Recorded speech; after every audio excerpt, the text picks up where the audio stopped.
আজকে আমি যাব আমার ফেভারিট সিঙ্গার অরিজিৎ সিং এর বাড়ি, যে আমাদের বাংলার গর্ব, মুর্শিদাবাদের গর্ব। প্রথমে আমি চলে আসলাম পেট্রোল পাম্পে জল ভরতে, কারণ আমার বাইকটি জলে চলে, পেট্রোলে না। মঙ্গল গ্রহের সব বাইকই জলে চলে, তাই কালকে আমি বাইকটি অর্ডার করেছিলাম। পকেট থেকে একটা 500 টাকার নোট ধরিয়ে দিলাম। ও মা, ঘুরিয়ে দেখছি ওরাই 400 টাকা দিয়ে দিল। যাই হোক, আমি চলে এসেছি আজিমগঞ্জ ফেরিঘাটে। প্রথমে তুমি দেখতে পাবে অনেকগুলো মেয়ে মূর্তির মতো দাঁড়িয়ে আছে। কেউ দেখে বলবে না যে জীবিত আছে, কারণ এটা মূর্তি ছিল। আগে মা বলতো পৃথিবীকে কেউ ধরে থাকে, সেটা আজকে দেখলাম। ফেরিঘাটে এত মানুষ দেখে ভাবলাম কে বিরিয়ানি দিচ্ছে। ভাই, বিরিয়ানি পালি?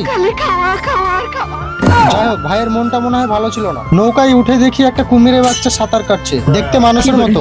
এই যে কাকু, তাকাচ্ছ কেন? নিজে কিনে খাও না? বাচ্চাটির কথা শুনে আমি লজ্জা পেয়ে গেলাম, তাই ওর দেখা দেখি আমি এক গ্লাস নিয়ে নিয়েছি।